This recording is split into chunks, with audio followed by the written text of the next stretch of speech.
मुंबई में gateway of India K pass बुधवार को बड़ा हादसा हुआ। इस हादसे में क्या कुछ हुआ है, इसमें चश्मदीदों का क्या बयान है, आइए जानते हैं।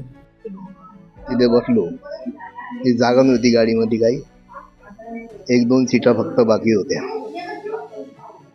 त्याच्यावर बसल्यानंतर अर्ध्या तासाच्या बाद गाडी आली पाठीमागून साईडनं, ते येऊन आम्हाला भिडली म्हणजे त्या गाडीचा ड्रायव्हर आमच्या गाडीमध्ये येऊन तो पडून मरून पावला। तो पूर्ण कटून गेला होता। तो तेवढ्यामध्ये आमची गाडी पूर्ण खाली बसत पूर्ण पाण्यामध्ये डुबत चालली होती।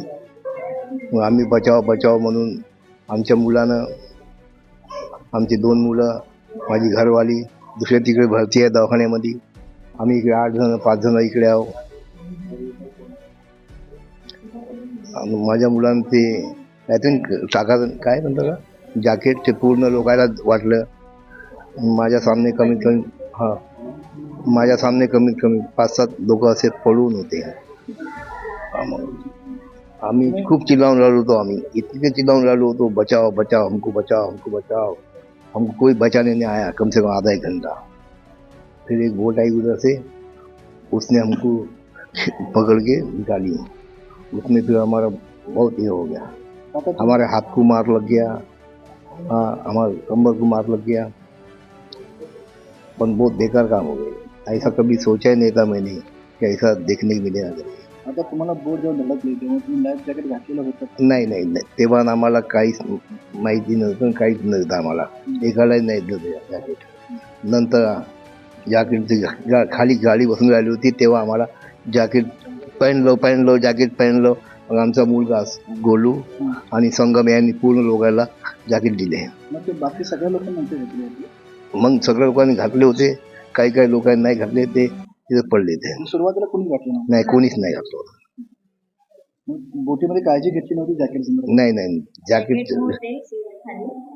जॅकेट सीट खाली होते, कोणी टाकलं नाही ना, कोणाला वाटलंच नाही ना काय असं होणार म्हणून। कुटुंबातील किती जण होते तुम्ही? आम्ही कुटुंबातले सर्व 8 जण होते। तुम्ही गाव कुठलं तुमचं? आमचं यवतमाळ। नाव काय घेतात? माझं नाव दिनेश अडकणे। तुम्ही बोटीमध्ये होता, काय नेमका प्रकार घडला, कसा जीव वाचला? काय नाही, आम्ही गेट ऑफ इंडियावरून तिकीट घेतली। आम्ही 8 जण होतो आमची फॅमिलीमधले, आणि 8 जण असल्यावरती आमची 3 वाजताची तिकीट होती, सॉरी ट्रेन बोट होती। तर आम्ही 3 वाजता बसलेलो, तर 40-50 मिनिट आम्ही बोटीमध्येच होतो।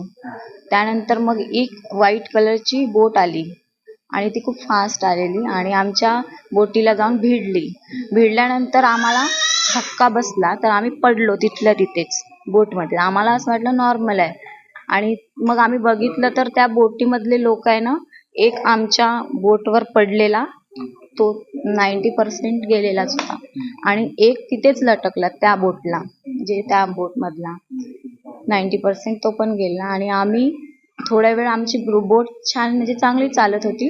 5 मिनिट झाले, मग आम्हाला ओरडायला लागले की यार म्हणजे जॅकेट पहनो। तर माझा भाऊ माझ्या साईडलाच होता, तर त्याने जॅकेट काढले, सगळ्यांना दिले घाला करून, ज्यांच्यापर्यंत पोहोचले त्यांच्यापर्यंत म्हणजे त्यांनी घातले, आणि आम्ही पण घातले। मग तशी थोड्या वेळाने बोट अशी अर्धी बुडत अशी आडवी पडली। तर मग काही लोक त्या बोटीखाली फसले आणि काही लोक वाहत चालले गेले। लेडीज, प्रेग्नेंट्स वगैरे होते खूप सारे, आणि बच्चे लोक पण होते, ते पण वाहत गेलेले। आणि आमच्याकडे छोटा बाळ होता, आणि माझी सासूबाई आणि मी, माझी आई, माझे भाऊ हे प्रोग्राम करिता आलेले इथे। तर मी बोलली चला आम्हाला फिरायला घेऊन गेलेलो, एलिफंटाला जायचं करून, तर असा प्रकार घडलेला। पण तुम्ही जेव्हा सगळे प्रवासी होते, ऍक्सिडेंट झाला त्याच्या आधी कोणी जॅकेट घातलेलं नाही, असं आम्हाला आयडियाच नव्हती ना काही होणार आहे। आणि त्यानंतर आम्हाला जे तो प्रकार घडला ना दुसऱ्या बोटचा, त्यानंतर पण आम्हाला असं वाटलं की ठीक आहे, म्हणजे आमची बोट चालूच होती। त्यानंतर मग त्यांनी हात वरती केले, कोणी ड्रायव्हर जो पण आहे, आणि मग आम्हाला बोलले की जॅकेट पहना। मग म्हणजे आम्हाला डाऊट आलेला की आम्ही बुडणार आहे, आम्हाला विश्वासच नव्हता होत की आम्ही वाचणार आहे. ते जॅकेटमुळे आम्ही थोडं सेफ राहिलो. ज्यांचे जॅकेट फ्लोमुळे उडाले ते बुडाले सगळे. आणि आम्ही थोडे नाही का स्वतःला वाचवत त्या बोटीला धरून धरून माझे बाबा सगळे बच्चूला एका हातावरती असं पकडलं माझ्या भावाने वगैरे. आणि मग आम्ही हेल्प करून दुसऱ्या बोटी होत्या आजूबाजूला त्यांना आवाज देत होतो, तो त्यांनी इग्नोर करत होते. काही तुम्ही कुठून आले होते, किती लोक होते? आम्ही कुर्ल्यावरून निघालेलो इथे गेट ऑफ इंडियाला एलिफंटाला जायला. बस गावावरून आले की इकडे राहतो? मी इथेच राहते कुर्ल्याला, पण माझी फॅमिलीला प्रोग्राम करता बोलवलं होतं ना, तर त्यासाठी मी बोलली चला आता आहे सुट्टी तर जाऊया. तर हा प्रकार घडला. मग त्यानंतर आम्हाला अर्धा तास आम्ही असेच ओरडत राहिलो, अर्धा पाऊण तास असेच ओरडत राहिलो. काही लोक तर बुडूनच गेले, पण आम्ही होतो पकडूनच होतो. आणि मग फटाफट 2 ते 3 बोट आले आम्हाला घ्यायला. आणि ज्यांना जसं वाचवता आलं त्या लोकांनी खूप हेल्प केली, खोटं नाही, खूप हेल्प केली आणि आम्हाला वाचवण्यात आलं. तर माझे 2 भाऊ आणि माझी आई दुसऱ्या हॉस्पिटलला आहे. आम्ही 5 जण इकडे आहे. यांची थोडी कंडिशन डाऊन झालेली, त्यांच्या तोंडामध्ये रॉकेल वगैरे गेलेलं त्या पाण्यामधलं, त्यामुळे त्यांची वीक झालेली फुल कंडिशन. लहान मुलगा हा छोटा बाळ होता, त्याला तो आधी फसल्यानंतर तो फसलेला आधी. मग आम्ही ओरडलो की शार्विल, त्याचं नाव शार्विल आहे. तो बोलली याला वाचवा कसंही करून, आपण गेलो तरी चालते पण त्याला कसं तरी कोणाच्या तरी हाताला लागवा, म्हणजे त्या बोटवाल्यांच्या हाताला. मग बोट गुडलक ते बोट आली आमच्याकडे, आमच्या जवळ आली.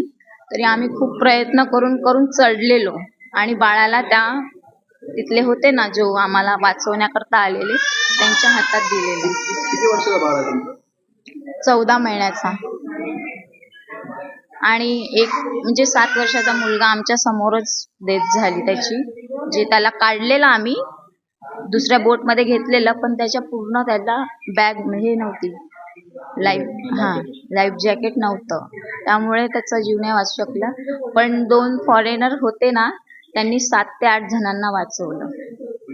ते दोघं कपल होते ना, म्हणजे ते स्वतःचा जीवाची काही पर्वा न करता ते एक कोणत्याला दोघं जे सगळ्यांना वाचवायची कोशिश करत होते.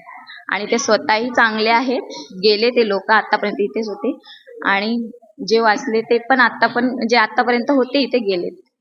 तुमचा बाळ 14 महिन्याचा आहे, त्या सगळ्या सिच्युएशनमध्ये कुठे कसं पकडलं, कसं पाण्यात? माझ्या भावाला मी ओरडली की शार्विलला घे आधी. त्यांनी खांद्यावर घेतलं आणि एक हात त्या बोटला लावला. इथे बाळ होता आणि त्यांनी एक हात बोटला लावला आणि त्याला वाचवलं. आणि मग तिथून बोट आली. बरं झालं ते, आम्ही जर 5 मिनिट 10 मिनिटच्या नंतर बोट आली असती तर आम्ही खाली बुडालो असतो. ते लक आमचं की ती बोट आम्हाला वाचवायला आली. वैशाली अडकणे.